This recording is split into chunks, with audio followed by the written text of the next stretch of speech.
Man, probably a fun fact on me is that I like to read. Man, probably a fun fact on me is that I like to read. I like to read. That's a lost art nowadays. Oh, my great uncle is Jesse Owens. He won 4 gold medals in 1936. I always want to leave people with this, man, to all the viewers and everybody out there, man. Make sure you guys finish your story. Make sure you guys finish your journey because somebody's going to need it. Yeah. All you got to do is push the back button. That's all you got to do. Push the back signal. Try not to think about the future too much so you can maximize the now. Who's your favorite rap artist? Man, to be honest, it's crazy. Tupac always been my number one, right? Like he got me through so much stuff, but Lil Wayne has been in the modern day. I said, what does it really take? What does it really take to be great, Drew? And he looked at me and he was like, you really want to know? And he was like, to be honest, everything you did to get here, you need to be consistent times 10.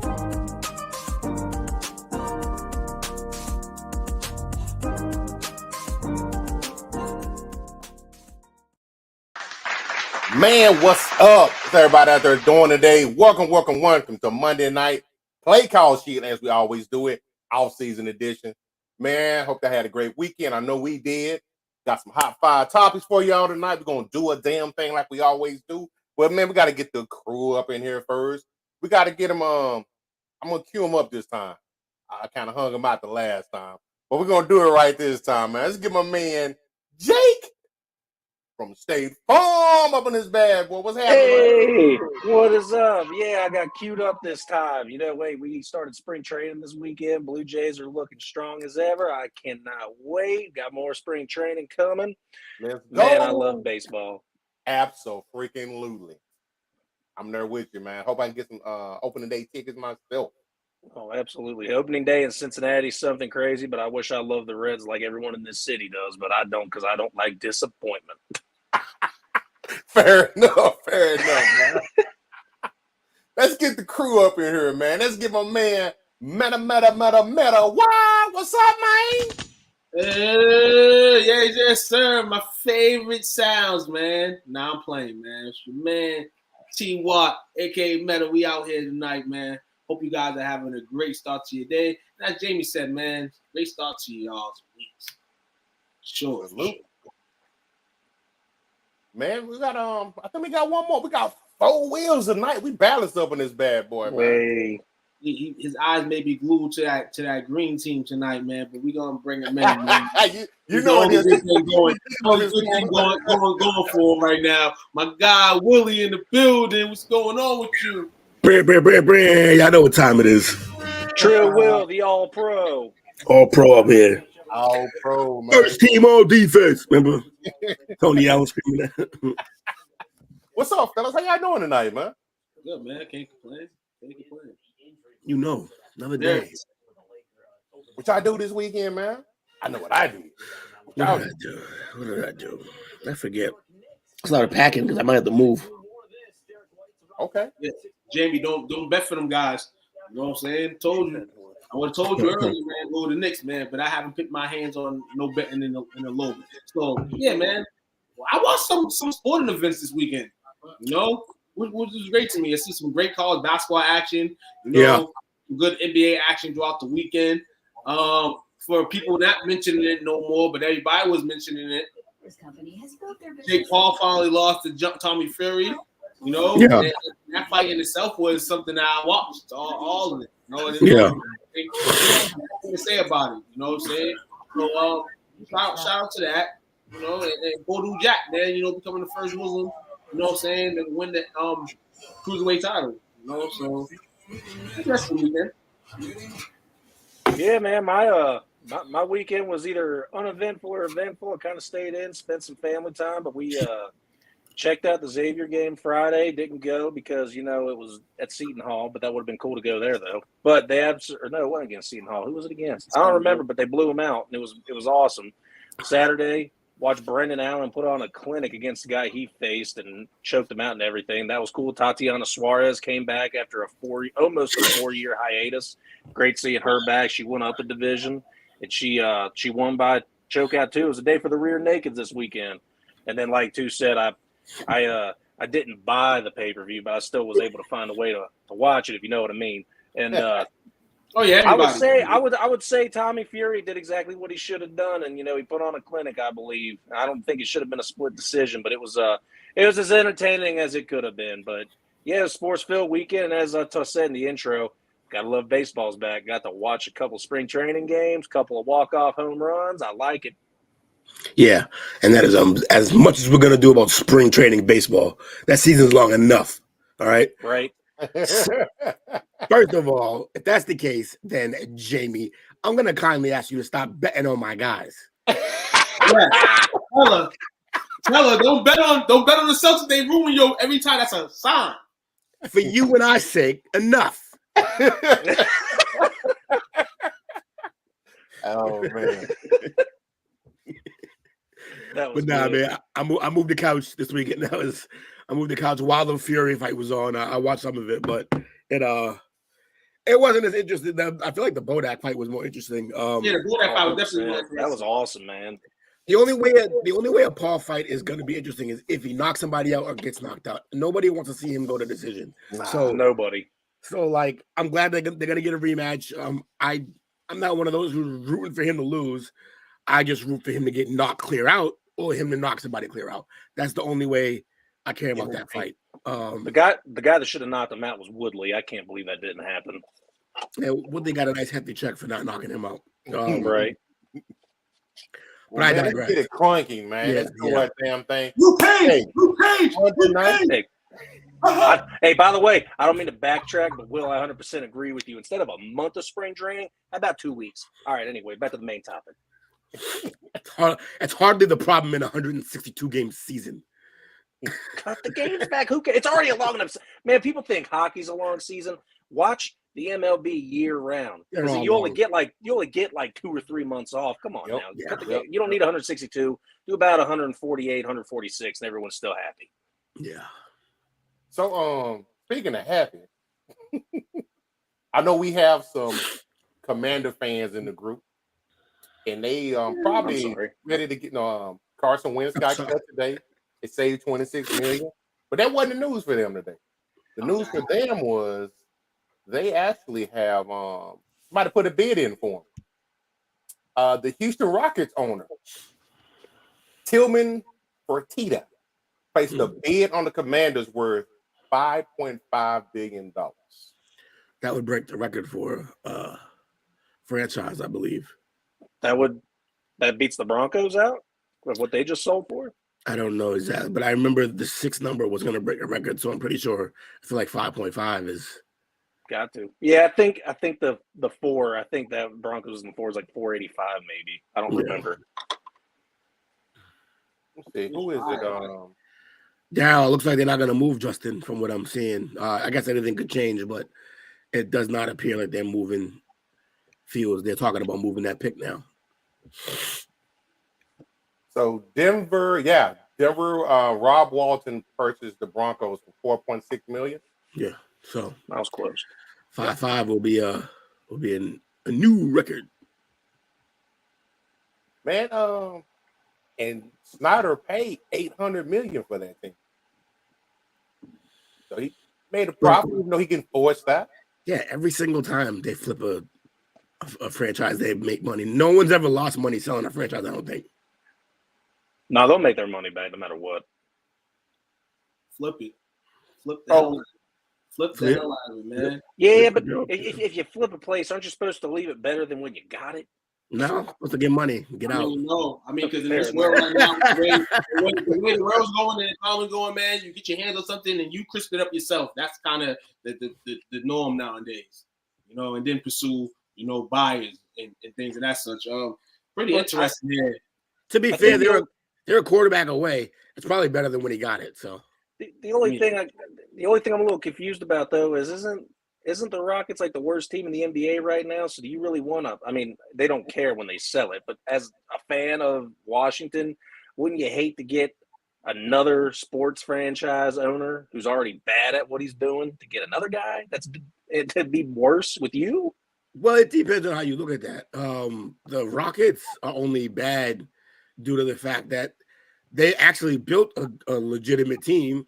It didn't work out with Harden and CP3 and them, so they started breaking it down. And already, in my opinion, they're trending up in terms of assets and where this could go, because they have 2 or 3 young studs on their team already right now, and they're about to probably, if they win the lottery, get Victor Wembanyama. So they're not as bad as just their record this year. They're looking good moving forward. Because I thought when I was looking, I thought it said they only had won like 13 games this year. I'm like, no, they're horrible. They're horrible this year, but that's kind of by design, though. I don't know. I've never really been a full fan of the whole tank to get whatever. I don't like that, but I mean, it is what it is. Especially in the NBA when they do a lottery. But hey, also was cut today. That's another sign. The QB position is going to open up. Unless you keep Heineke in there, which you're probably not. Howard, which you're probably not. The draft combine, for players starts this week. We'll see some quarterbacks. Hey, they could try to, run up and get Anthony Richardson. Will sold me on this guy. I love this guy. I've watched a few bit of highlights and everything that I didn't get to see during the year. I'm like, okay, I see why Will was talking all this stuff about this guy. I think I'm starting to like him a little bit. A few bit of highlights is all you get. He played like 16 games total. Yeah, but no, I mean, he's still entertaining, and apparently from what he's doing already, some words getting around everything. I don't know what he's doing because I don't think the combine started, but he's doing some other workouts or some pro days or whatever, and he's impressing the hell out of a lot of people to where he's jumping up in the draft because he was at 9th. Now they got him going top 5. Yeah, I knew that was going to happen in terms of when you put him on the track, make him run, make him jump, make him throw, you're going to be pleasantly surprised. Or not surprised at all. You're gonna just be happy. He can do plenty of that, but he's gonna be in the top 5 if he gets drafted in the top 5. He's gonna be in the top 5 ever for the worst QB percentage when being drafted that high. Guys like who was it? Ryan Leaf. He's one of the least accurate quarterbacks to be drafted in the top 5. But again, it's a small sample size, and he was playing with basically nobody for most of the time there. So we'll see what happens. He's got all the physical abilities. I know. I was rolling through the page. I think it was 2 days ago, and I saw someone say, "Yeah, he's a second, third rounder." I'm like, "You're crazy. You're about to don't put money on that." Nah, I mean he probably should be, but he's not gonna be. Yeah. All right. So I'm looking at this, and it's obviously the guy that we just talked about, Tillman Ferreira. There's 2 more people who are interested in buying the team. The current 76ers governor, Josh Harris, and Jeffrey Bezos. Yes. So here's the thing that's kind of weird. Some of the NFL owners are kind of upset with Snyder. Because I think he's making it as difficult as possible to sell this team, even though it's in the best interest of the Shield. But it's rumored that he and his wife are holding out for a $7 billion sale. Do you think Washington is even worth that? 1 billion, 2 billion, 3 billion more. The penis pocket Daryl cutting up in here tonight. Yeah, probably not. Are any of these ever worth what they end up going for? But you are what you can get. Yeah, it's almost like it's a good investment because you're going to turn a profit on it, unless you just terrible at what you do. But year over year, the salary cap is going up, the TV shares are going up, so it's a good investment. And you're guaranteed TV time being Commanders because you're going against the Cowboys who always get TV time. You get them twice a year. Yeah. So the Fertitta guy, he's worth $8.1 billion. So he's talking about almost all of it. Yeah. He'll only have $1 billion left over after this. Like the poor guy. So he's the current owner of the Golden Nugget Hotel and Casinos. And he paid $2.2 billion for the Rockets back in 2017. Now, I know we're talking about Washington, but if it's also rumored that if Bezos can't get his bid in for that, he's also interested. I didn't even know they was on the market in the Seahawks. Everyone's getting out of the football business, it looks like. I'd rather that Seahawks job. Yeah, really. Yeah. Job, not a job ownership. Yeah. I mean, it's a great city with a huge fan base. Why not? That'd be perfect for anybody to try to take over. Daryl says that Washington is definitely worth close to $5 billion. He means the whole state, just the state. Oh, gotcha. Hit the shots fired. Oh, my bad. Counterfeits too, DC. I love it. Anthony said the Golden Nugget is not a good casino. Just saying, I would agree. Definitely not. Okay, I'm sorry, but I never heard of it. Yeah, it was good back in the day.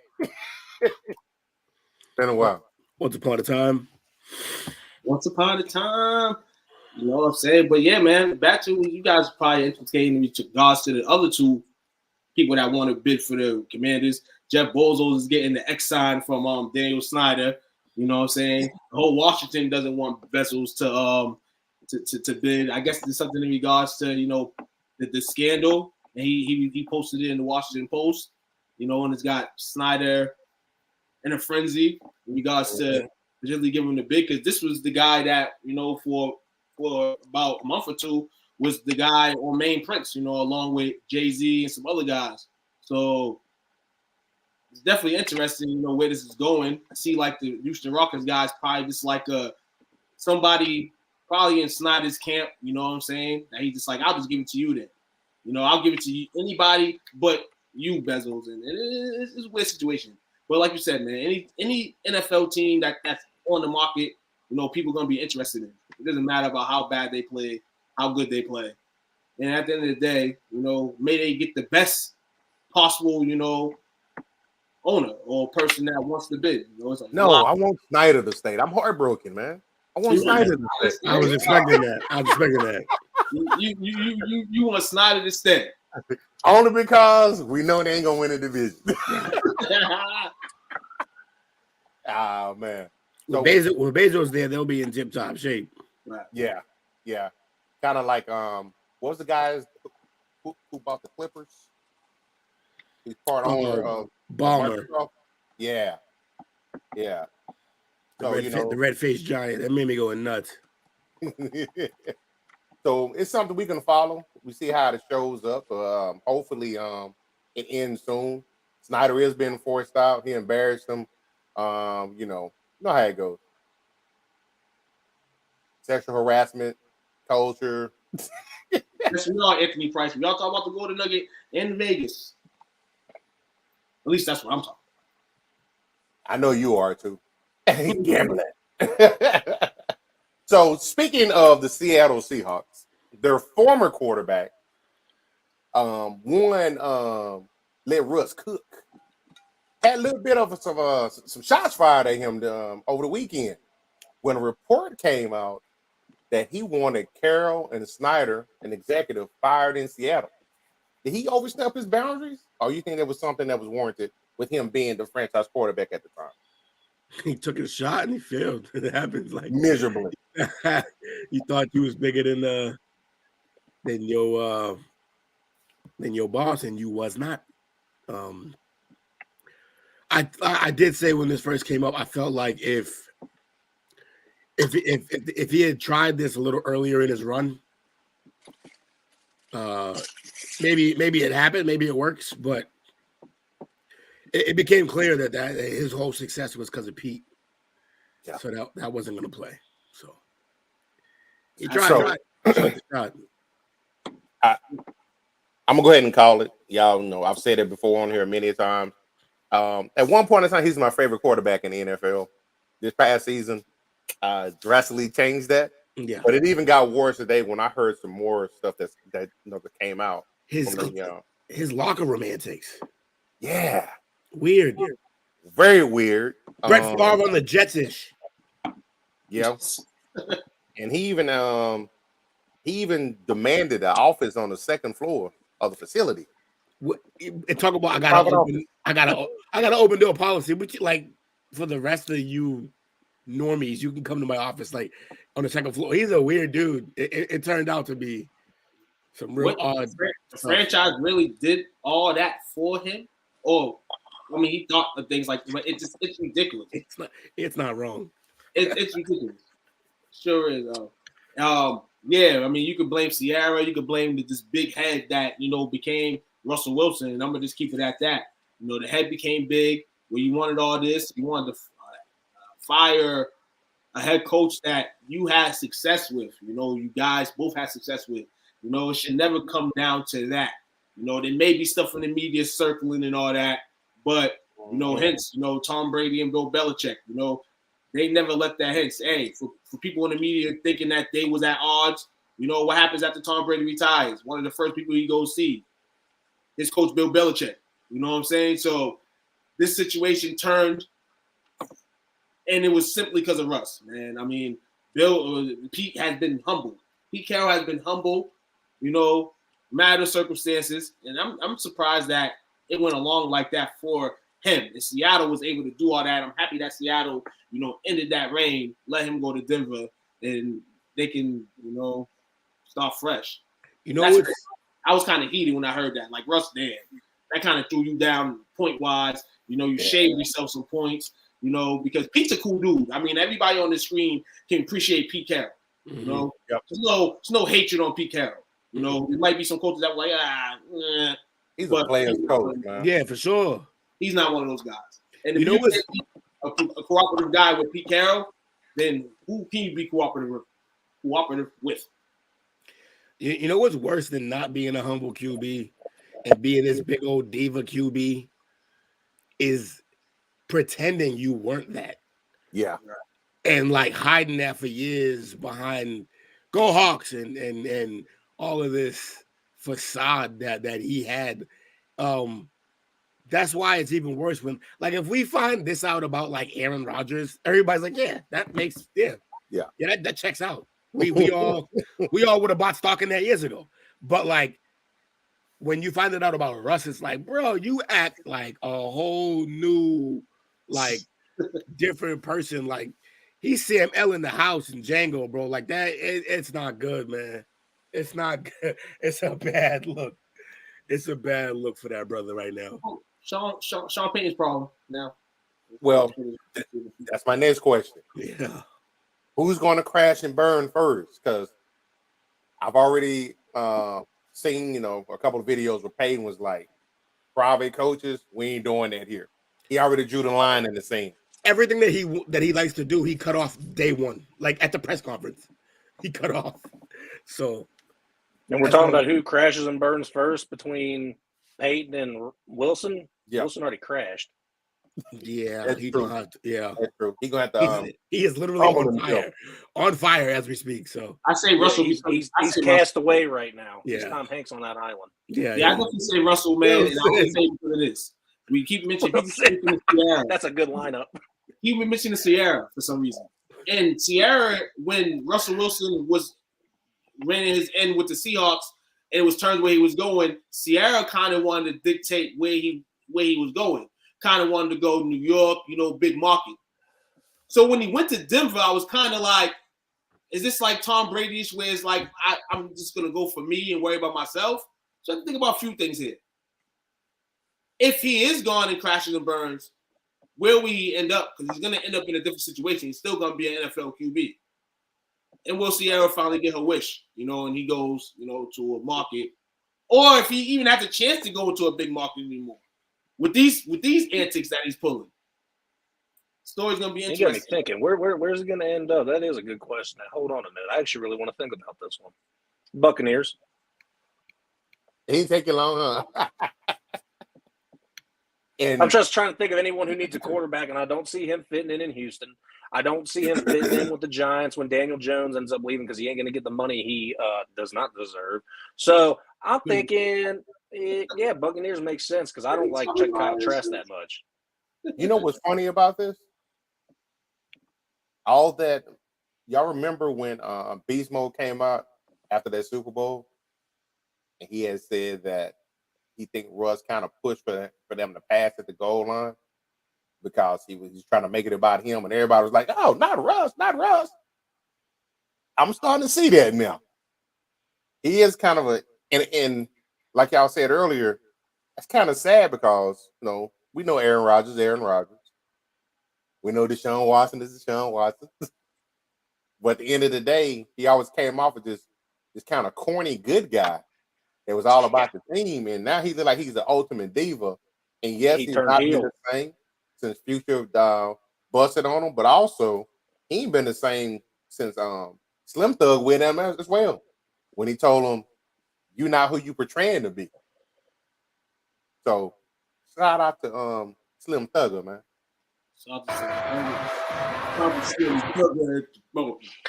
Hey, Coach. Yes, sir. I did happen to see that one comment. Would the wife be happy if he ended up texting? No, because Slim Thugger gonna be there waiting on him, giving him the business. Uh-huh. He's a season ticket holder. Now that would be some good TV right there, man. That was some chopped and screw for real. Yes. Going to the Falcons. That is another spot that as well. Yep. So, Russ, you on the clock, man. It's sad that your legacy had this trajectory, but right now it's crashing and burning before your eyes, man. His peak was when he beat Peyton 43-8, and then the next year or 2 years later, whatever it was, got absolutely just his every bit of confidence crumbled to the ground of the Patriots. Other than that, he ain't been the same. Absolutely. So, next story kind of caught me off guard. I'm pretty sure Tua is familiar with this player, but the Dolphins, Byron Jones, he came out and it was the speculation that he was going to retire because he said he can't run or jump due to injuries, and told players to not take the shots and the meds that the teams are giving them. Now, since then, he's come back and said, "I'm not officially retiring or anything," but obviously he's probably going to be a cap casualty in Miami. But how do you feel about him saying that? I know it's always thought, but he's probably the first current player that's come out and said it. Yeah, I mean, he's not wrong for coming out and saying that. It's first in this modern era to probably come out and say stuff like that. But this is the case in a lot of sports where people, give you the underline of what's going on, and people kind of brush it off. But when he mentioned can't run or jump due to injuries, I mean, now that can go one or two ways. The injuries, at the end of the day, we all know you get injured. There's many different things that, procedures, medicines, all that people give you in order for you to get healthy. It's kind of a slippery slope in my eyes to say what you're saying, but then also to say, I'm not going to retire. Kind of badge at the NFL when the teams, Miami Dolphins, wherever you want, the situation you want to put it in, and then you're kind of contradicting yourself by saying I'm not going to retire. A lot of broken mirrors in Miami. A lot of broken mirrors in Miami. Yes, Byron retired. I mean, I make it short and sweet for this one on my end. He needs to retire. If he comes out and says those two statements alone, then no one's going to want to get you on their team. Exactly, Jay. The Dolphins are going to end up releasing you. Mm-hmm. Just retire. Go be a coach. I don't know if you had an analyst career ahead of you, but be a coach. I mean, he's a great player. Let him be a coach and teach these young DBs how to do it. No, no one's going to give him a job, and he needs to retire if he can't run or jump, because what are you going to do on the football field? Stand there stagnant and be a tackle dummy? People are just going to run over him. That's it. So, nah, he needs to retire. That's just my short and sweet answer on it. You know the real reason why Megatron retired? With no toe. Because Matt Stafford ruined his career? No, wasn't no toe. Same thing as Barry Sanders. Got tired of losing. He got tired of losing. Wanted to be elsewhere, and Detroit wasn't having it. Yep. I did enjoy seeing him dunk in that All-Star game. I ain't going to lie. That's off topic, though. That's what they say. There's a lot of guys in the NFL that caliber, man, could be basketball players. So it's not that. I get a lot of hate for that comment, too, by the way. I swear to God. Matt Stafford ruined Megatron's career. I still stand by that. He toes down. Yo. So, next topic. Talk about some hate. We probably don't get some hate about this because we're not allowed to talk about this certain team with certain people in our group. But F it. We're going to talk about these damn Packers. It's all right. He ain't watching anyway. I know, right? Packers rumors. So, Jair Alexander, Preston Smith, both have restructured their contracts. And I thought it was a rumor that Rodgers may, take his hit down about $19 million by restructuring. Do you think Rodgers stays?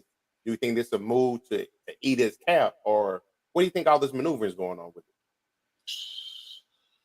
Well, I think it's to make room for a new quarterback for Rodgers' replacement. Interesting. Because I think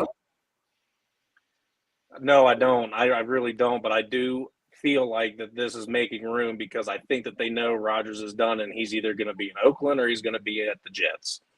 And whoever goes where, I think there's going to be a quarterback involved. I know they don't want Zach Wilson, and I know Oakland doesn't have a quarterback, but some way, somehow, they're going to try to get a quarterback in Green Bay. And don't be surprised, maybe dark horse in it could be Derek Carr. And also, I do happen to like our backup, Bailey Zappi in New England, and I said at the midseason, Bailey Zappi might end up being the quarterback of the Green Bay Packers. Don't ask me why. So there could be some maneuvering and some trading and stuff, not getting Rodgers to New England, of course, but some other stuff to where that they're going to end up getting a quarterback, but they want to save some money and make some room for whoever they do end up signing because I don't think they like drafting quarterbacks. Gotcha. Yes, definitely. It could slide that way. In regards to, trying to move space in for a QB or a different player. I mean, they just laced up with Aaron Jones. I think he restructured his deal too, right? Yep, last year. So everybody's restructuring their deal, so it could either be that way. Aaron Rodgers' situation is getting me pretty tired. Get out of here, Quan. It's the season of prospects trying to get on teams and things like that. And I mean, you're a professional. You're playing the pros. You can do whatever you want in America. It's free. Do what you do. But I just hate when people do this stuff.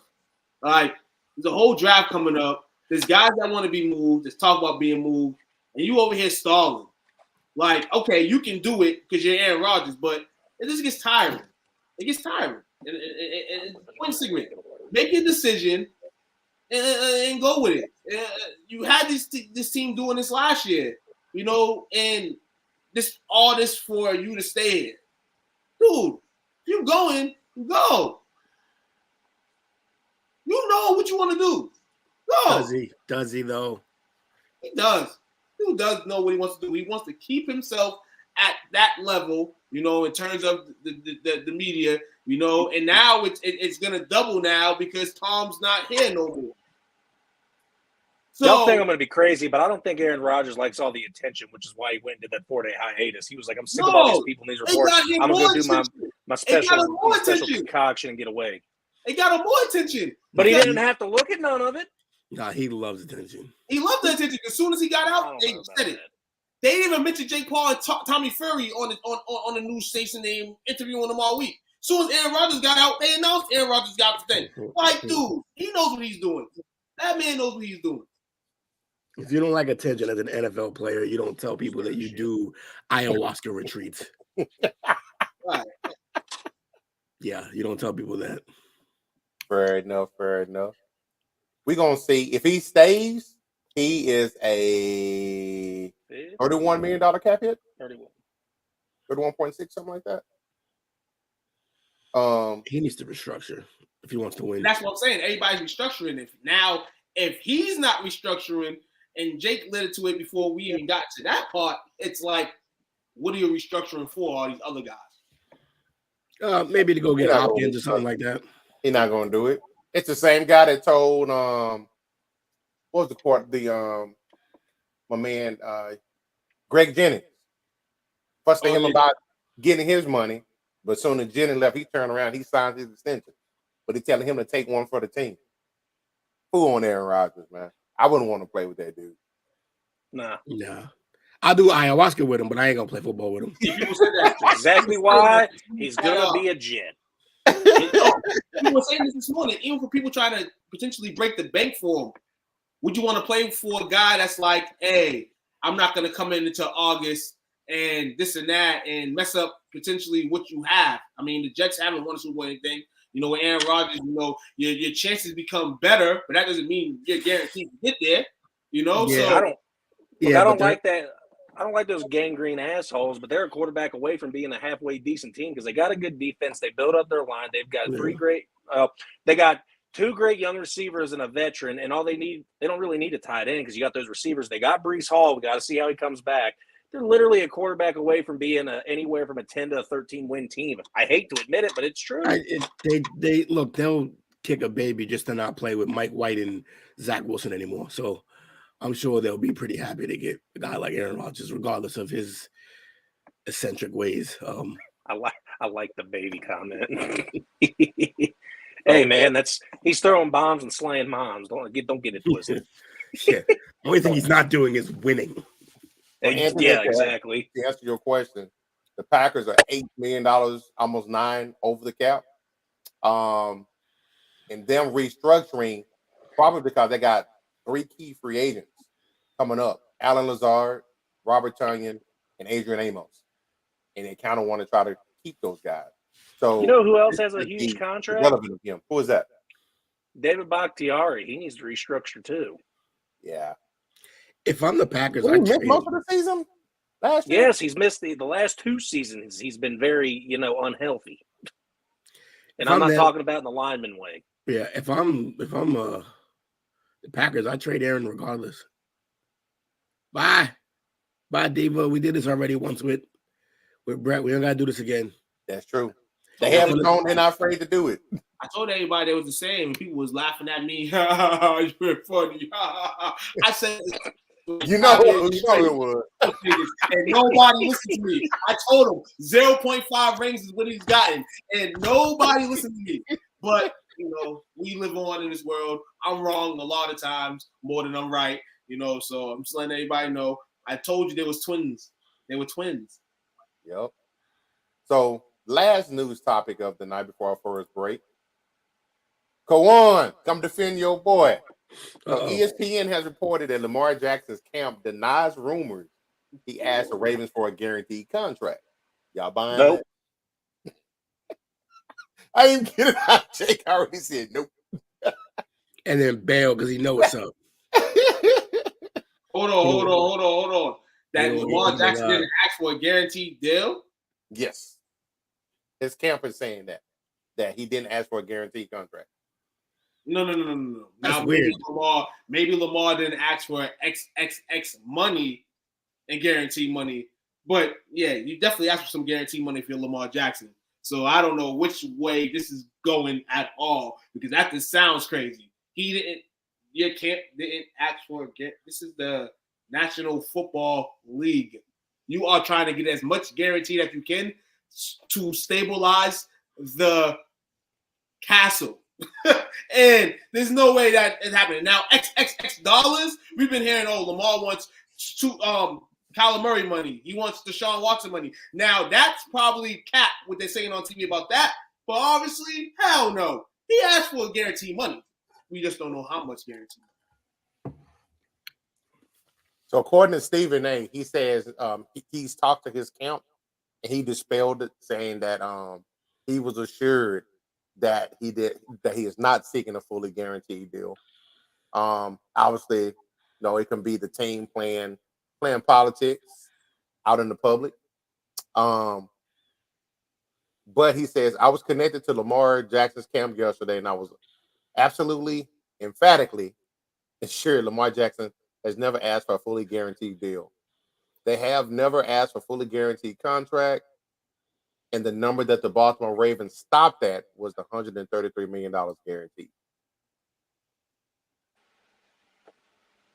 If you own the Ravens, are you giving him the contract he's looking for? No. What would prevent you from doing that? Because I feel like the way we're going to use them, the way we use them gets them beat up at times. It can. Also, I think we squeezed a good enough juice out of him already. What's this we shit? He said, if you're the... Oh, okay. I'm sorry. Man, what the hell we're Patriots fans, man? This guy. Hey, I can just turn the camera off. Well, let him talk about the Bengals, and it's fucking okay. All right, man. That's why you feel like that. It's a touchy subject for you. Touchy subject. You already messed up some of his bread, Jake. You're in the media. You already messed up some of Lamar's bread. So you're in the media. You know what I'm saying? So you're in the media. Dog, that's a lie. So why Lamar not signed yet then? Lamar's not signed. You know why? Because these two can't come to a deal. 1 + 1 = 2. We all know what this equals up to right now. Lamar, and somebody said he didn't ask for nothing, but he wanted more than Kyler and Deshaun to guarantee. What? Hold on. We went to school, right? Yeah. We went to school. Always went to school, right? Didn't do good. Yeah. He deserves more than those two guys. Let that sink in. He didn't ask for no guarantee money, but he asked for more than Watson and Murray. Yeah, which is guaranteed money. So which is guaranteed money, right? Make it make sense. I know. Ravens offered more salary and hopes he would take it over the guaranteed money. No human being in this world is the NFL. Lamar Jackson drafted at 30. It's not saying I'm not taking no guaranteed money. That is outrageous. A man that knows with his playing style, he can get hurt at any given moment. This season, no guarantee money. That's wild.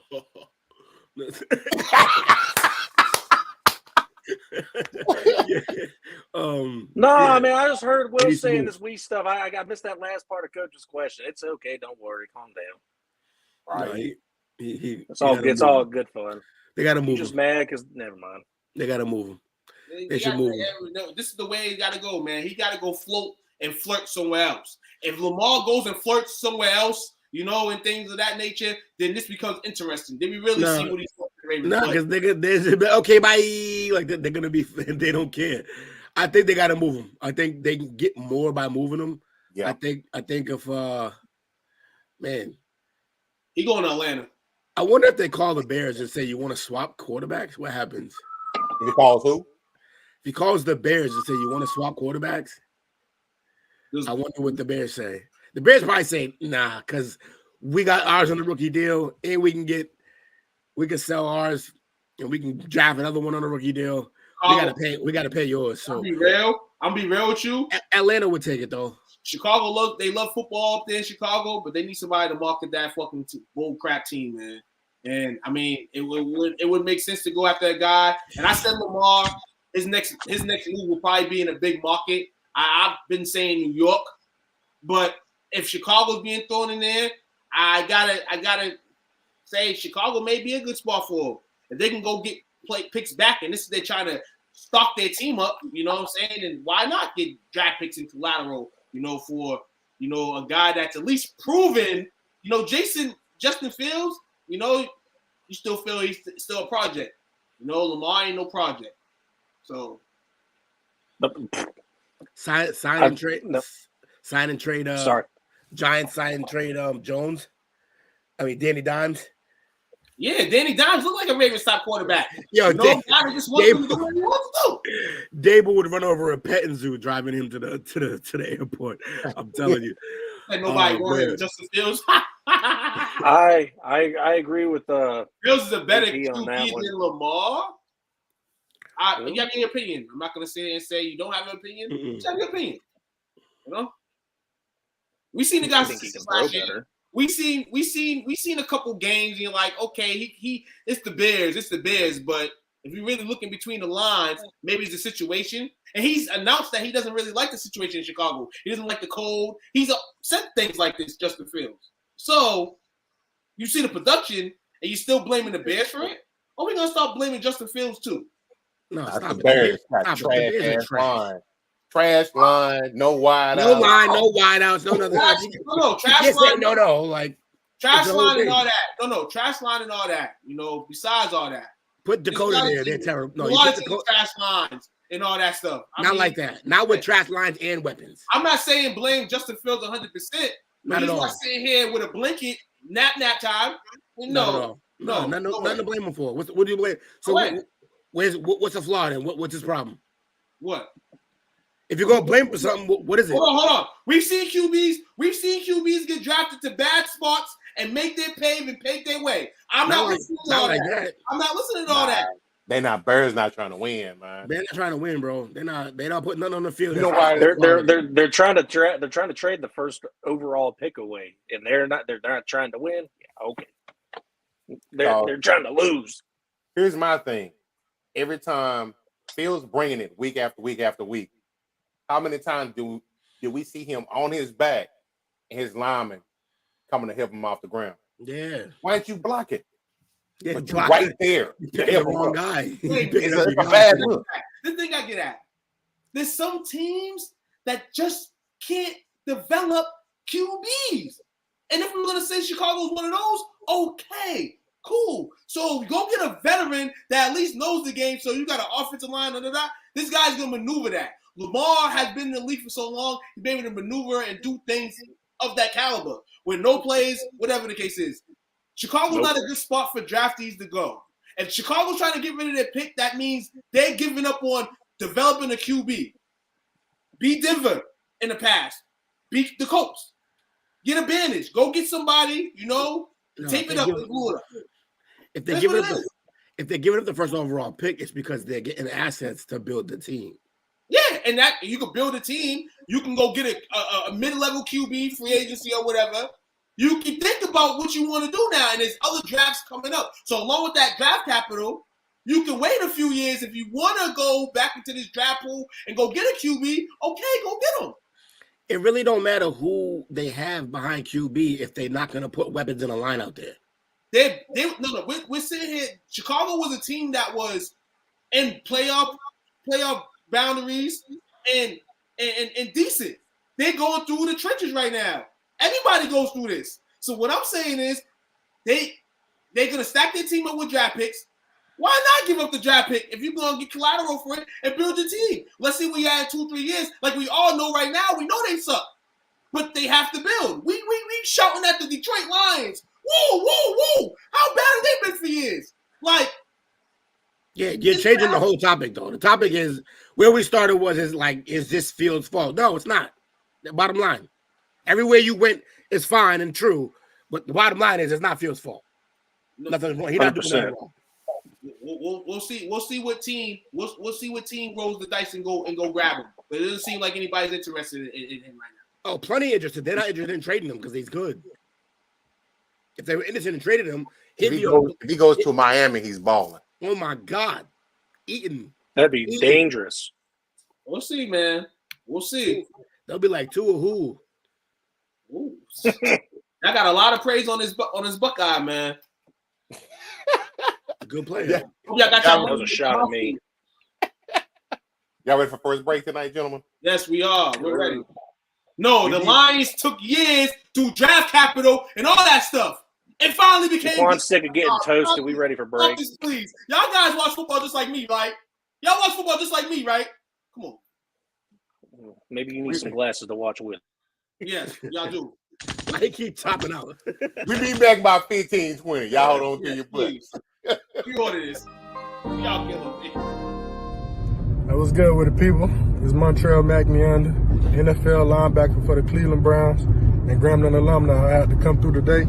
Give a special shout out to my dudes over at STWF Media, the big brand, where you can talk sports with the other NFL players, fans in their Facebook community. You know what I'm saying? Y'all go get them boys a shout out. Go check out their page. And I promise you, man, you're gonna love everything that you hear and enjoy.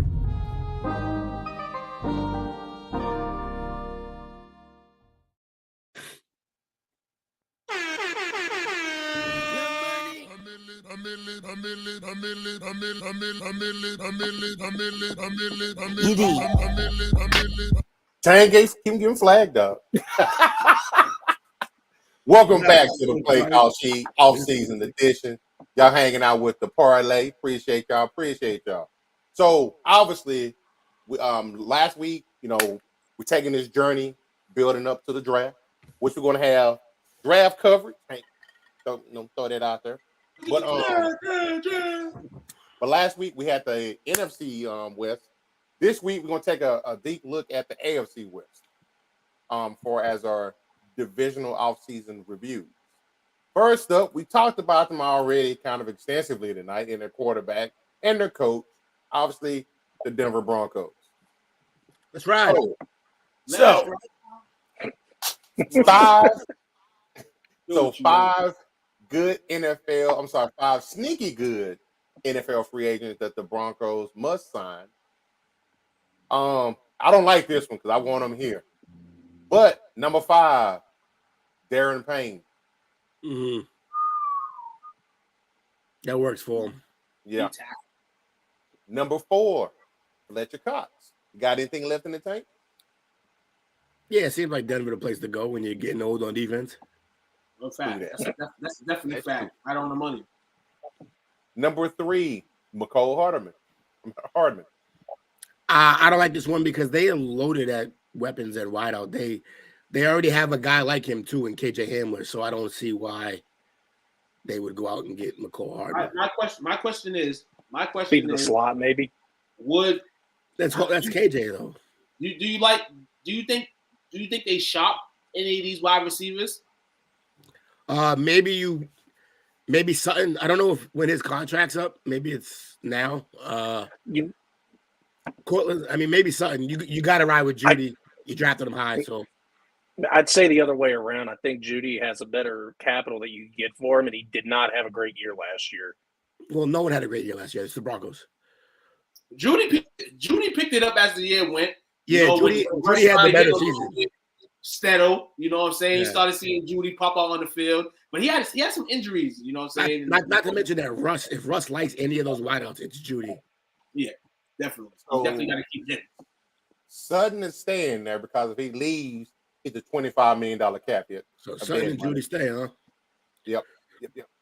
They have no, they moved him in the deal. So he went to Seattle, didn't he? Yeah. They got DeLuch though. That tight end, he's nice, DeLuch or something like that. And I think it was rumored that they were trying to trade Judy at the trade deadline. It was early in the league. They were trying to trade him. Yeah, he was. And after that is when he kind of stepped it up. But yeah. I mean, either way, move wide out if you're gonna. But I think they should keep them all. Keep that unit. It's a pretty good unit, and then just hope Russ can ball with them. Now, 2, I don't like this one either. The second free agent on here, Connor McGovern. I don't like when any of my boys leave. You know, I hate it. But man, it's tough. Man. And number 1, I believe in the Cowboy gods when they do let people go. I believe they will get price. I mean, I won't match calibers. You know what I'm saying? Because I give everybody C+ draft grade. But This Cowboy God, y'all gotta sacrifice a sheep or something because it's been bad. In terms of the draft? In terms of the draft? No. Nah. I mean, in terms of the playoffs, bro. And number 1, Alex Singleton. Yeah, that's the number 1. Interesting. Okay. Yep. Considering they got limited funds too. Yeah. I mean, hey, if you can get any of them guys, go ahead. The only one I don't think is necessary is McCole Hardman. Yeah, I would probably, especially because he wants to get paid. He wants to get paid decently, and I don't think they can afford to put any more money at wideout like that. So it kind of does. It kind of does mix with Russell's style though. Get a guy like that. Except, but, like you said, the money may not X and X out. But yeah, no, I stylistically you could say he's kind of like a Lockett, but they already have KJ Hamler, who's also like that. That's a guy that I'm like they possibly can move in. It's just a weird flex to move. Yeah. Like because it's not like McCole is so much better than Hamler, so it's like that's a weird flex to move a guy already in the system who knows the system, knows everything, to bring in a guy who's going to cost more and doesn't know the system and anything. Like it's who's not that much better. It's weird. I personally think that Hamler is better than Hardman, and I think Hardman's the type of wide receiver that does good with strictly Patrick Mahomes because that's his go-to guy. That's not Travis Kelce. I can agree with that. Well, I would disagree only in the sense that he only spent 1 year there without Tyreek there, and Tyreek was his guy. No, that's what I was talking about. I was talking about just this year. Yeah, and even then, he was kind of hurt some of it. So I don't know. Like, I don't really. Yeah. And I don't think Hamler's better than him. I think they're close. But either way, I wouldn't make the move for Hardman. Not for Denver. For plenty of other teams, Hardman's a great pickup. I just don't think for Denver. So we agree for different reasons. Yeah, I'd say that, yeah. Okay, fair enough. So the other flip side of that is some potential draft picks for them. Mm-hmm. They've got where'd they go? They need a running back. Yeah, we agree. In a bad way. They can tag Justin Simmons potentially. Yeah. Joe Tippmann, Wisconsin offensive lineman. We kind of looked at them needing some linemen. And then they have our edge defender, Will McDonald IV. I don't know if he's going to be there at 68. That dude.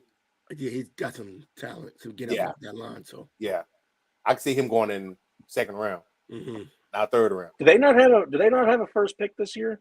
No.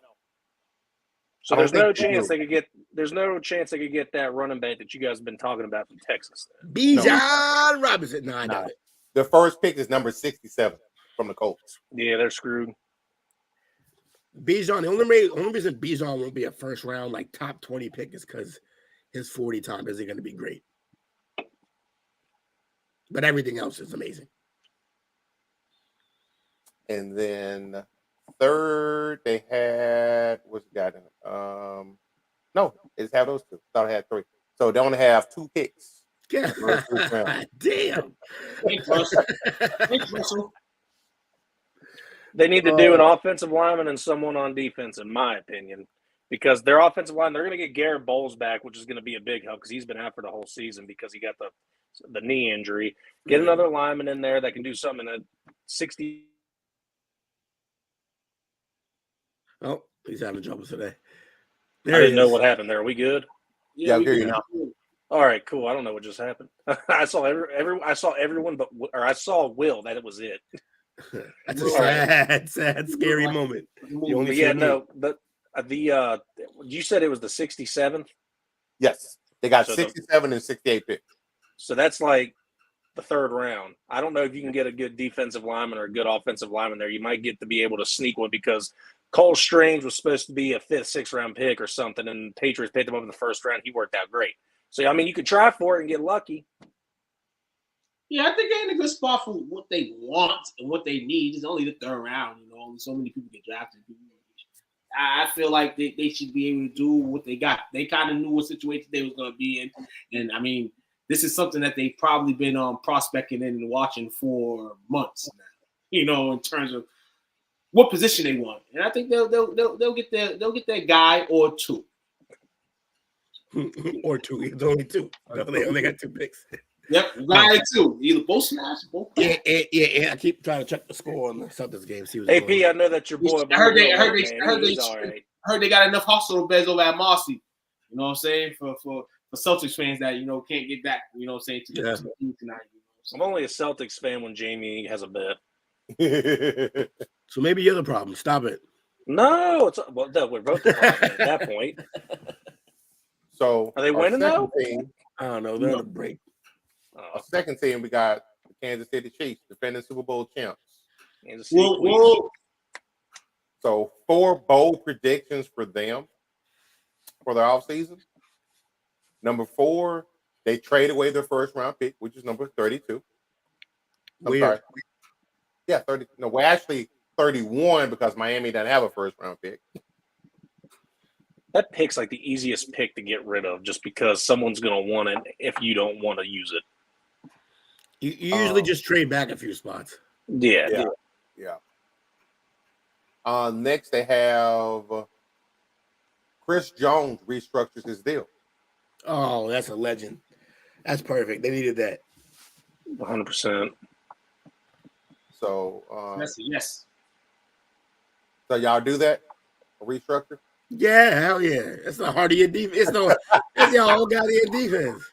I don't even like Kansas City, but Chris Jones is one of my favorite defensive players in the league. He's a monster. Imagine he plays inside, outside on the line. It's crazy. You gotta have. Sure, you throw him a D in, I guarantee you could drop back 2 just to cover the slot for a minute. If you wasn't in the league with Darnold, we'll be talking about the level of player that he is in Darnold's. Oh yeah, they actually going to do that. Level. What? It's the last year of his contract. Yeah, that's fucking shit. He's a $28 million hit, so he's definitely gonna get extended out. Yeah. Okay. He should retire a Chief. I would agree with that. Yeah, definitely. Number 2, Juju Smith-Schuster leaves in free agency. Let him bounce. Let him leave. Bye. Let him leave, man. Let him get his wings. Let him float. You know what I'm saying? He's able to get a little bit back. You know, the type of person he is. You know, in the NFL. You know, great guy, came into the league. You know, a happy joy. You know, is actually riding a bike and then learn how to drive. You know, it sounds like a sweet story.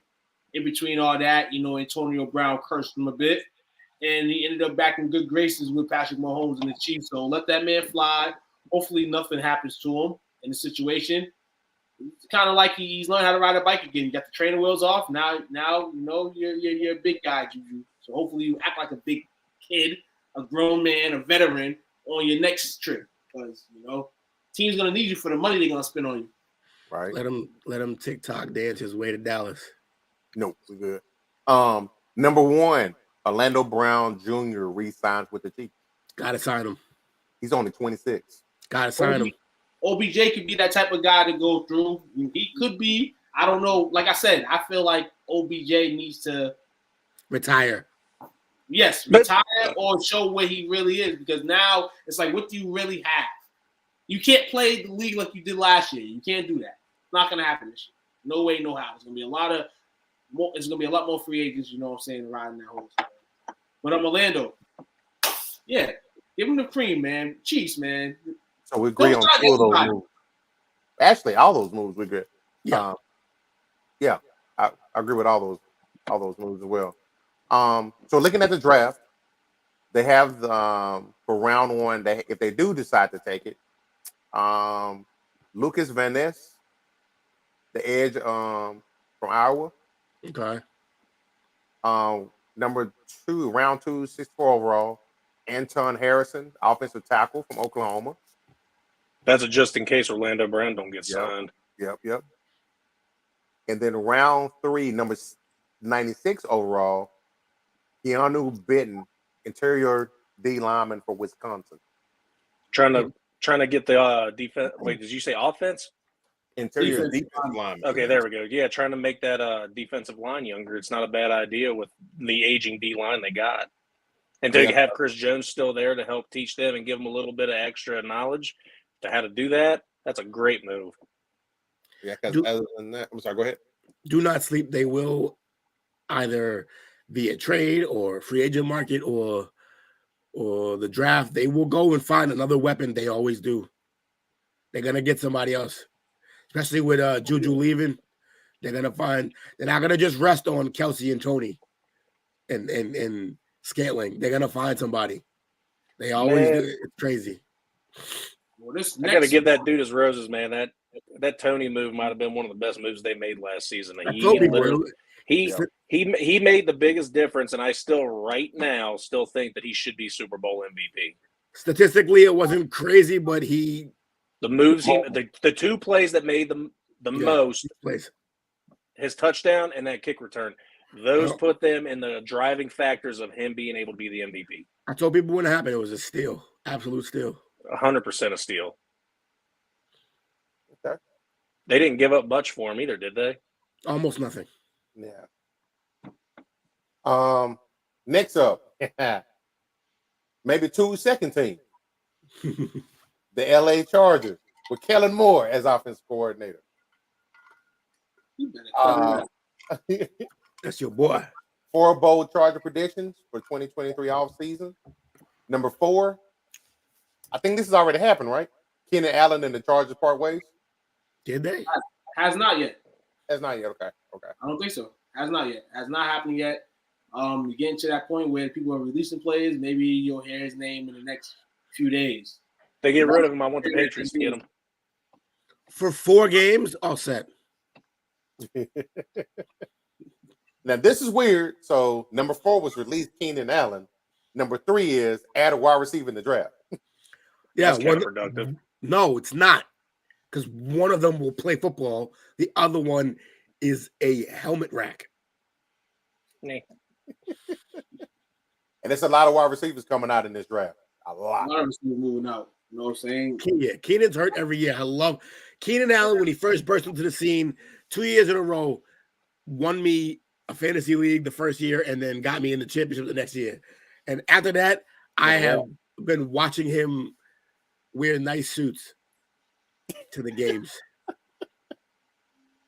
Number 2, tight end depth is added. They still got Gerald Everett, who's a stud. True that. With Herbert, he is for sure. Yeah, but how many years does he really have left? I don't know. And they were wearing him to the member to play where he was like, "Yo, get me out of this game." Right. He's like passing to air, like, "Yo," I'm dying. And they didn't. And then he called him again. And he six the next play. Right. It wasn't his fault. He was dying. He called for himself. He did this. And you got to think with Kellen Moore, he runs a lot of 2 tight end sets. Yeah. So, which will take a lot of stress off of him. I think they're gonna get a veteran. I think they're gonna get a veteran guy. And 2 veterans that they said that it might possibly take a look at: Robert Tonyan, we talked about a little bit earlier, and Hayden Hurst. Hayden Hurst wouldn't be a bad pickup. Both of them. Any chance they want Jonnu Smith? Yeah, really. Get us a contract off. Dog, no. Patriots, dog. Every game last year, I said the Patriots need to use the tight ends. They won games because they used the tight ends. Use them goddamn tight ends this year. I agree, but Jonnu's not the one, man. He's still hit or miss. He's still hit or miss. And look, he could have 2 more star-studded seasons, and he still would have robbed us with that contract. So we are paying for 2 of the top 3 biggest contracts. Man, I like that. I like that. And getting Dalton Schultz. I can see that. I can see Dallas. that. Coach wants him the hell out of Dallas, so he'd love it. Deuces, I helped you pack, player. You don't like Dalton? No. Why? For fantasy, he's great. Real life, every ball he catches, he's turning around, look for somewhere to fall. You missed those 3 conversations we've had during the podcast about coach's disdain for the kid. I guess I forgot. I love the 2 young guys. They catch the rock, they turn upfield trying to run somebody over. He was I've seen Schultz take some mean knee shots, so I can understand why he's looking to fall. But at the same time, try to get 5 yards. Coach was like, yeah, eat it up. Go ahead. You need that yak. You need more of those. You're a man. Rub some dirt on it. I need a tight end to catch that rock, and he's punishing them in the middle of the field. And that's going to make that safety come up, which is going to open up the outside receiver. Why? Kelsey doesn't. Kelsey doesn't what? He's not a bruiser. He gets down. He just shoots upfield. He's a wide receiver. No, he shoots upfield. He catches the ball. He looking to move. As soon as he catches the rock, he's turning upfield. Yeah. Schultz, no, he's falling down on the ground. Right here, he's looking at me lay down there. That's a good call, though. I can see him in San Diego. Shout out to Ed, man, on the comment of the night, man. You know what I'm saying? Yep. Dallas Cowboys getting robbed of a tight end, which we don't really need. But you know what I'm saying? Go to the Chiefs. Go to the Chiefs. Don't need him. Got 2 young studs ready to play. Justin Herbert receives a major extension. That's a no-brainer. Yeah, you got to do it at some point. Is it? No. You got to do it at some point, man. You're going to either pay the man either this year or you're going to pay him more next year. You know what I'm saying? You know, but hey, Will, say what you just said, though. That's is it? No. Is it? Because no, Justin's that dude. He's been pinned on. But line up what the Chargers would want him to do or would like for him to be in this situation, you can wait to pay him next year, but this year may be it because, you know what I'm saying, next year he can either blossom and you got that pay right, or, you know, yeah, man, Justin Herbert's going to be in a lot more next year. You don't have to extend him yet, do you? No. He got one more year. This year he's an $8 million hit. Next year he counts $29 million. Yeah, I wouldn't extend yet. Yeah, I believe he got one more year on it because this was his sophomore year, right? No, Russ, let's make sure he doesn't blow another second half lead. What? Jalen finna probably get a $50 million. He got Kellen Moore this year. You know he's gonna be throwing it. You know he's gonna be throwing it. You know he's gonna be put big numbers up. Hey, let's make sure he doesn't blow another second half lead. Or throwing the pick. Man, y'all just doing it tonight, man. Look at throwing them slugs out there tonight. Yeah, I've been pretty good tonight. Hey. I didn't get no fights. The conversation I got to fight in, I went mute. My man had a 4-pick head start and a fumble. Okay, so all I'm saying. Yeah, but the best of them, man. Does it? Hey, I'm trying to help the brother out, man. Now, is that on him or is that on the head coach? You handing him an olive branch, and I'm just poking the bear with the stick. That's all I'm saying. Actually, I think the head coach is probably going to be going after this year. Look, Lamar's going to slide right in there. Here's my point. My point is the minute you re-sign the head coach, it means you ain't blame him for that. Because there's no way you can re-sign him after that. True. If you blame him. So then who you blaming? Hold on, they re-signed the coach? Yeah. It's crazy. Oh. It's crazy, man. I can't believe they did that. Hey, that don't mean nothing. I thought he was gone. That don't mean nothing. What that? Helen Moore must have been in Arizona. Helen Moore. He in Thailand right now.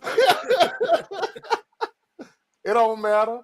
So, looking at their mock draft, I like this one. They got the number 23 overall pick. Quinn Johnston, wide receiver from TCU. I like that. Yeah, that's the exact type of replacement for Keenan Allen. He is big and fast. He's a lot like Mike Williams, honestly, which is the type of guy that he's used to, having the big, tall. I mean, he throws to the smaller guys too in the slot, but on the outside, he's used to having that big, tall, 50-50 ball type of guy. And that's what Quentin Johnston's going to be. If he falls to them with Kellen Moore, scary. Hopefully he can stay healthier than Mike Williams. That's true. Imagine saying that and then saying they should keep Keenan Allen. No, that's not even what I was talking about. I didn't say they should keep Keenan Allen. I just said I think the Patriots need a veteran wide receiver. That's that's my fault. You're right. You didn't say they should keep him. And you said worse. You said we should get him. Well, if we lose Jacoby, who else are we going to get? Somebody who plays football. Well, look, we just know how Belichick is with drafted receivers. We need something. If Yeah, no. If we get nothing, I you're going to digress. get Keith. I did not say we should draft a receiver because I know better than that with Bill. Unless it's like first round. Nothing early. He can't do it. It's a mental block. Yeah, look at N'Keal Harry. Thank you very much. He'll bomb. Yeah, round I 2, hated that pick. the number 55, and I like this pick as well. Dalton Kincaid, tight end from Utah. Yeah. Was not Dalton Schultz. So Kincaid's nice though. Kincaid's got he's got it all. Unless Kellen gets a call from Dalton, and his agents and all that, it could be Dalton Schultz. But yeah, man, like you said, we talked about earlier, another tight end, feasible, younger, what I'm saying, that can be taught to learn routes. Gerald Everett is hitting veteran status in the NFL. He had an awesome year last year. He mentor the young guy. He'll probably be a critical part in the offense early, because Justin, need as many weapons as he could. Because as Will mentioned earlier, they're about to part ways with a guy that gets hurt. And this second guy up, who's really the number one, can't stay on the field either. And some of those reasons is due to Justin Herbert just being a great QB and sometimes throwing it in places that only Mike can get him when Mike gets hurt. But yeah, as much help as they need, man, in terms of getting shooters. And round 3, the 86 overall pick, I kind of like this one as well. Zach Harrison, edge from Ohio State. Mm-hmm. And they said, wow, they already have Bosa and Matt. They did mention that Van Noy is getting a little long in the tooth. Mm-hmm. He's a free agent, so he may not return. And Chris Rump hadn't done anything either. Right, they need something on the edges. The Jaguars were killing them in that second half in the playoffs with the screens off the sides and it was just killing the edge guys. Kind of just like, damn, the line was playing all that, playing well to start the game, and then it just stopped. Like you said, man, those guys in the middle, that supposed to contract the edges, wasn't doing their thing and really annoyed and rough. So yeah, they gotta level up at that position, and not put all the work on Bosa and Khalil Mack. Bosa need to grow the hell up. Yeah. I mean, Bosa was mad. You see no emotion. This guy who's his family status in the NFL in terms of the family tree. You finally get to a playoff game and you didn't prevail. You're disappointed at yourself. So I'm not mad of Joey Bosa's antics. After the playoff game. It happened. Hey, I'm just treating him. I'm just treating him the same way people were treating Mac Jones when he was getting mad on the sidelines. No. That's totally different. Oh, okay. Hold on. Is this Bosa dirty? Is this the dirty Bosa? He wasn't dirty, and he didn't do dirty stuff on the football field and then go cry when he gets hurt. No, this is totally different. Totally different. I'm so confused with the younger Bosa. The Chargers version of Bosa is an outstanding gentleman. He's a football player. He plays. Hasn't played in the last few years, but his emotion after the playoff game, not a loss against the Bears. 38-0, 38-10 at Foxborough. Totally different. That's not even the game that Mac Jones was getting. Passion is passion, man. Okay. Passion is passion. No matter how you look at it. Yeah. And this last team, I don't even know. So real quick, we're talking about Bosa. Something came to my mind. That 2016 draft. They are fastly approaching old man status. And some of these guys are starting to fall off. Golf has had he's reborn. And he looked real good. And then Wentz got cut today. Yeah. Bosa's beat up, as we just talked about. Zeke is Zeke. His days may be numbered. He's hitting 30 soon. Jalen Ramsey's about to get moved. Ronnie Stanley still in the league? I'm sure he's floating around somewhere. Forrest Buckner, I think he's in Indy now, right? Yeah. Okay. And then Jack Conklin and Leonard Floyd and Eli Apple are the top 10. Not a very good looking draft. Eli Apple's a bum. Yeah, dirty rug. Yeah, man, it's about that time, man. I mean, for what that draft night, if anybody can remember that. There were so many ways you can go with picks. That's all I can. That's the best thing I remember from that draft. This is like you could have went for that, but you go Zeke, or you went to LOA. You got Jalen Ramsey. You had a lot of star power that night, as well as a lot of drafts. But that draft in particular, it was just like all those guys right there, man. Play. Probably besides Bosa, Wentz got cursed. Goff's on the rescind. You know, Goff, Ezekiel Elliott, Ramsey, and Fournette, man. You know what, man? That's crazy to think how far back 2016 was, too. I know, Good right? Lord. So, real quick, because it's just me going on the tangent. Now, Pro Football Network, they did a redraft of that draft. They have Bosa going number 1 to the Titans. Okay. They got Rain Dakota going number 2 to the Browns.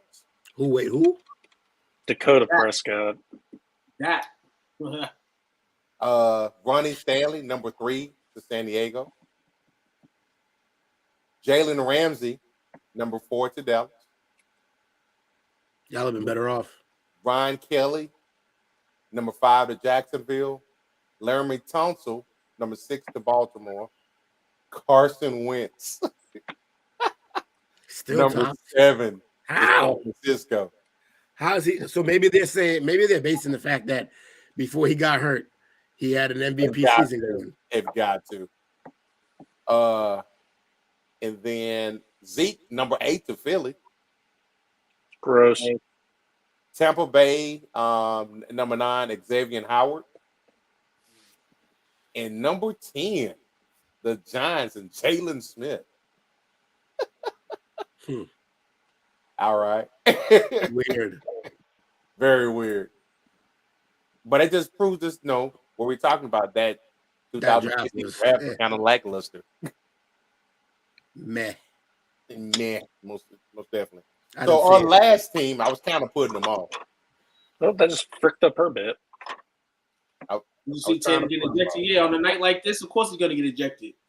In that tonight. That's the one thing about Tatum that bothers me, not getting ejected. But I mean, just a quick sidebar. When they put, like, he talks about loving Kobe, and he talks about, and they put him in those rounds. Kobe used to go to Madison Square Garden looking to assassinate people.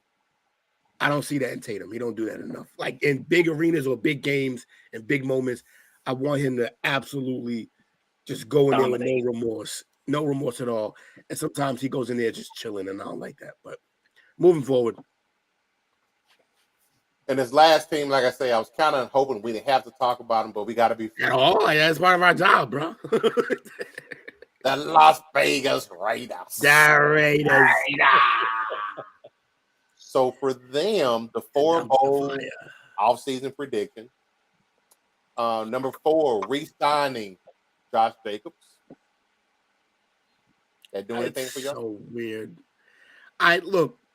My normal, like, my GM radar says no every time you talk about re-signing a running back.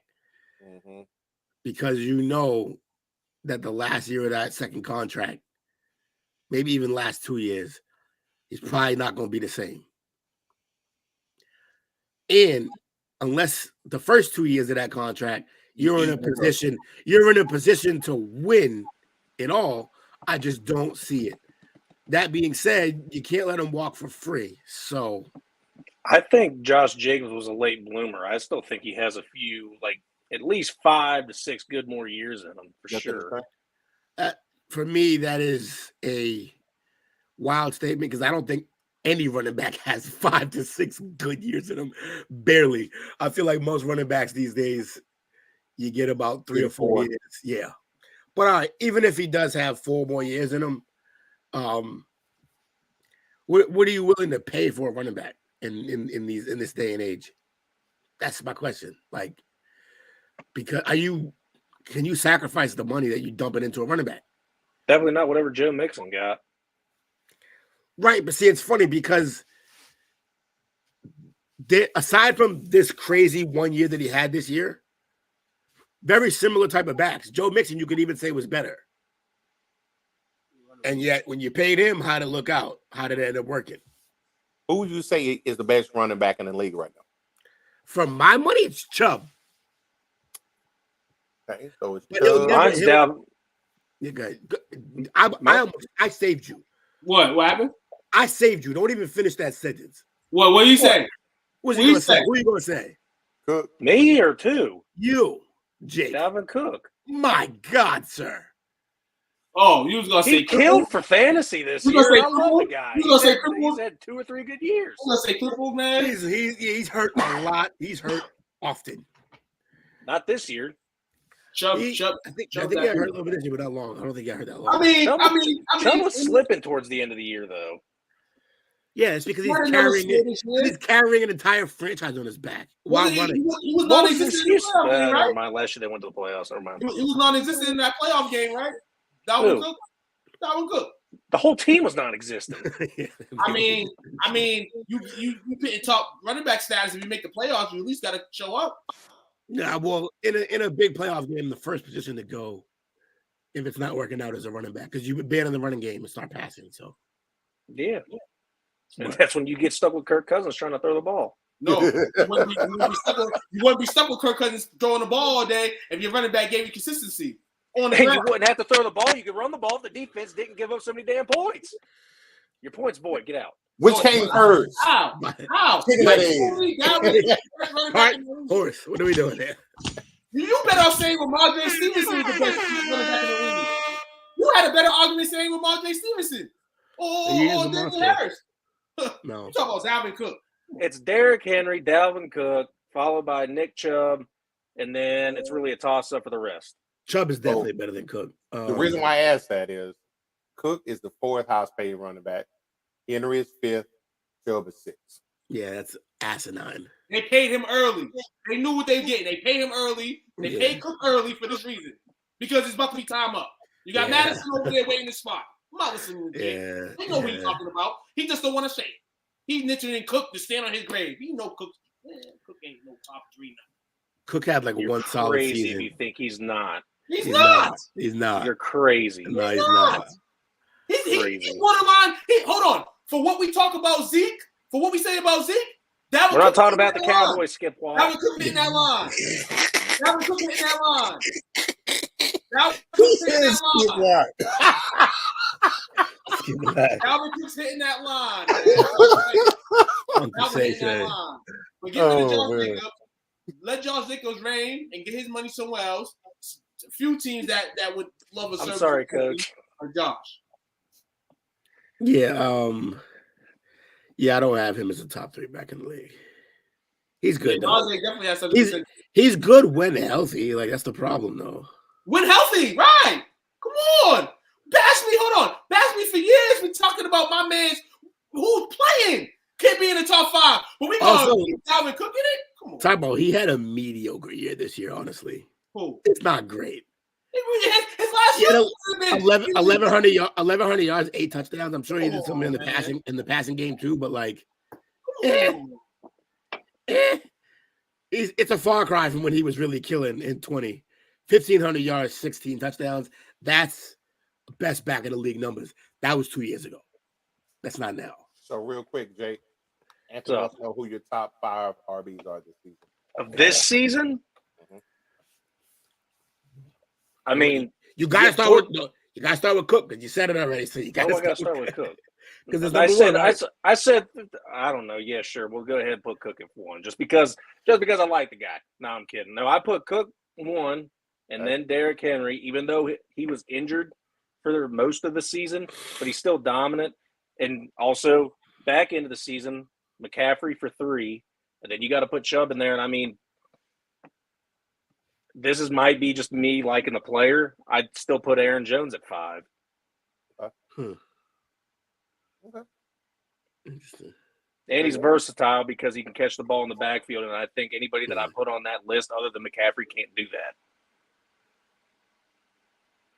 I would, me personally, if I was doing it, I'd probably have, I think the best back pound for pound, and it statistically maybe not there yet. I think is Barkley when he's healthy. I think he can do everything.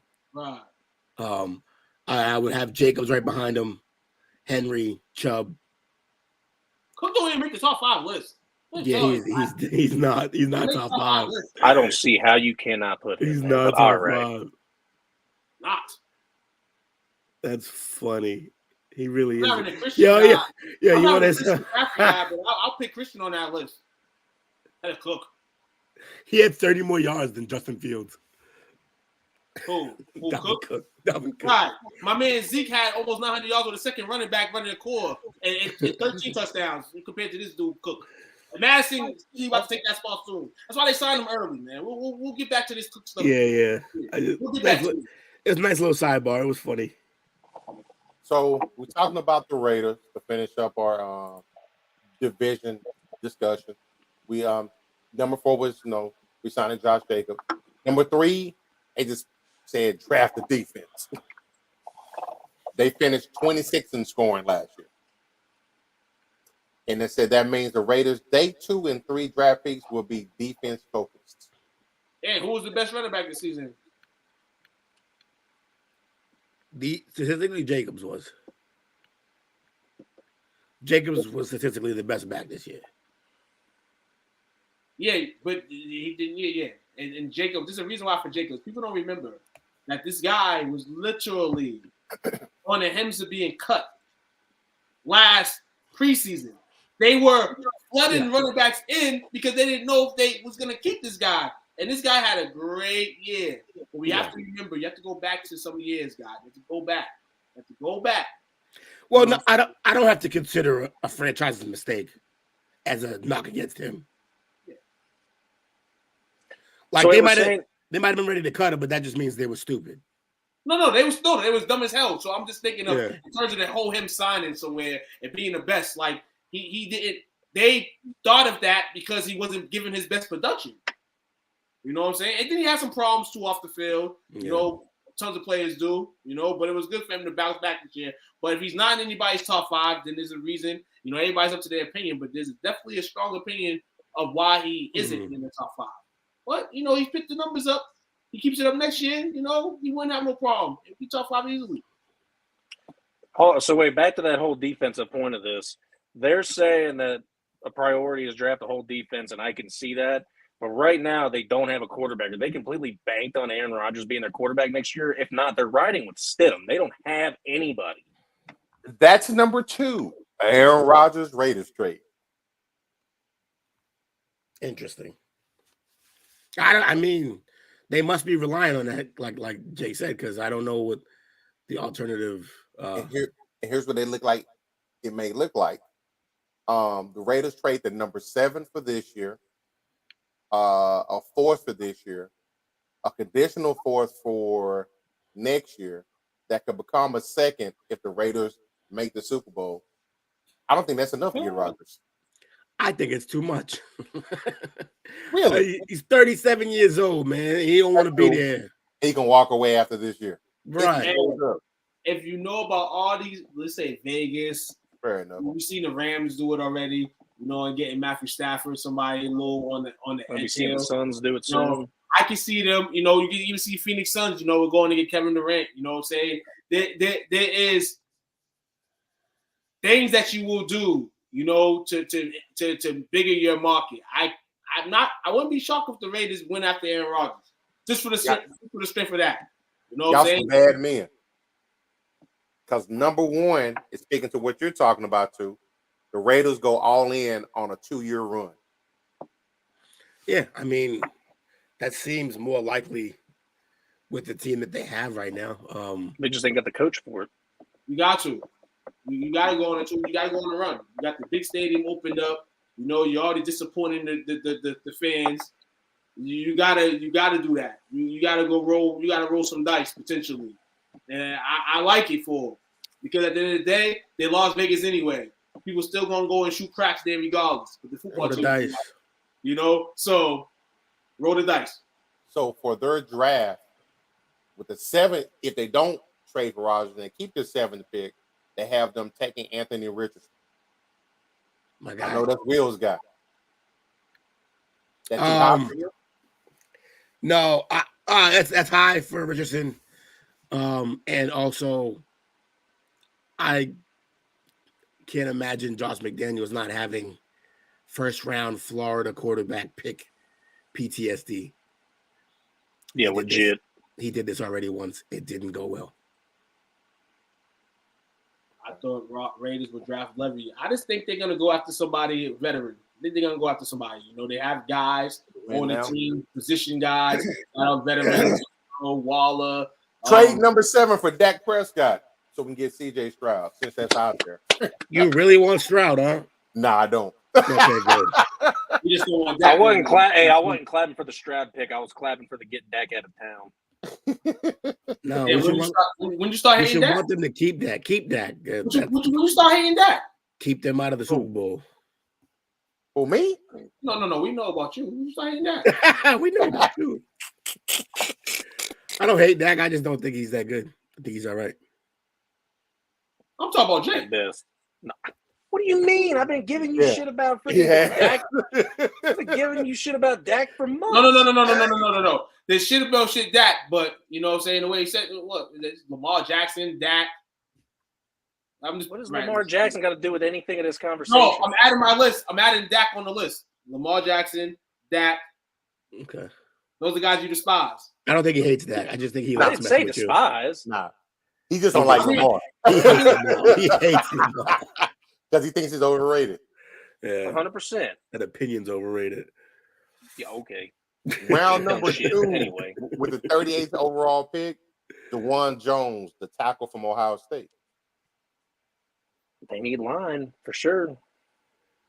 And then number 3, 7th overall pick, Cam Smith, cornerback from South Carolina. Nah, they got to draft both sides line all day. Like that's literally how they got to build. Yeah. Both sides of the line got to be fixed before you do anything. Do not be the classic Raiders and go out there while your team is in shambles and draft a position player. Like they always do this. Here comes the next Darius Hayward Bay. Here goes the next Jimmy Rose. Damn. Yeah. Stunting like his daddy. Yeah.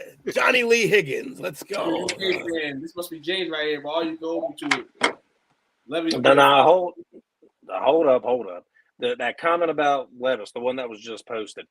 Levis had a phenomenal junior year at UK because he did have a good team. So that's going to be his biggest problem going into the NFL is he's going to go to a bum team like the Colts. He was throwing Wandale all day. He was absolutely killing it. In his senior year, he had a slump because he had no team at UK.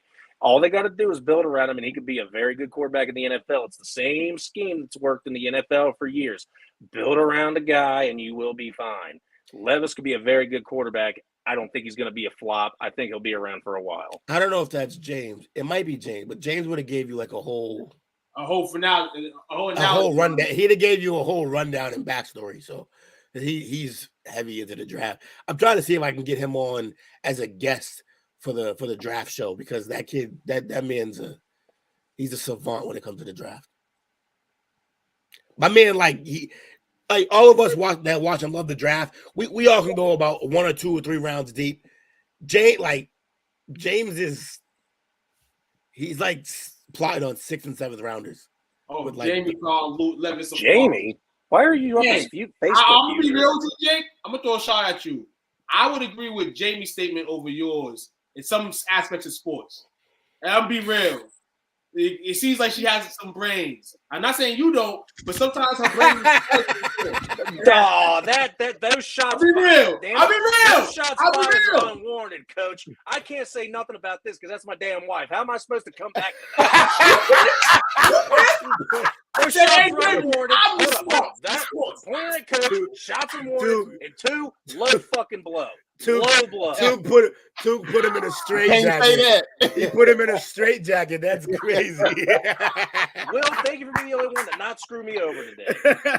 He put him in a straight jacket. It's more shout no bull. It's more in regards not in the shoe at Jake, but this the ladies and all. Jamie, shout out to you for always commenting, always participating. You know, this is not only a guy movement. This is a lady movement as well. Ladies, if you got sports in your DNA and your veins, man, come through, speak sports, man. You know what I'm saying? Don't hesitate to speak, man. We roll and we run for the ladies too. We ain't those guys that, don't talk about women's basketball. We bring some in sometimes and girls sports, So right on, man. That's similar talk for the ladies, man. Jamie is the main lady at STWF, man, getting in every night, man. Shout out to her, man. She was on the wrong page. Yeah. So she didn't hear my big stance about y'all screwed me. Anyway, shout out to you fellas. It was great being back on the play call sheet. I'm not looking forward to going to work and going through about 5,000 emails. Will already dropped a nugget for it, but yes, in the coming months, because it's still months, we are doing an excellent draft party watch-along show, and we'll drop the nugget, possibility of guest. Got your chance to hop on, give us your opinions on your pick, and talk. Shoot the shit. We gotta get that line. That phone line up and running by then for sure. Because phone line, we're gonna use our phone line. We talk about my phone line running. Y'all want to get my phone number on here right now? Hey, everybody, man, early phone number to grab 617. Nah, you're not getting that. You know what I'm saying? This is what it is. You'll have anywhere from 9. You'll get anywhere from 90 to 120 seconds to spew your shit, then you're out. Yeah. All right. Anyway.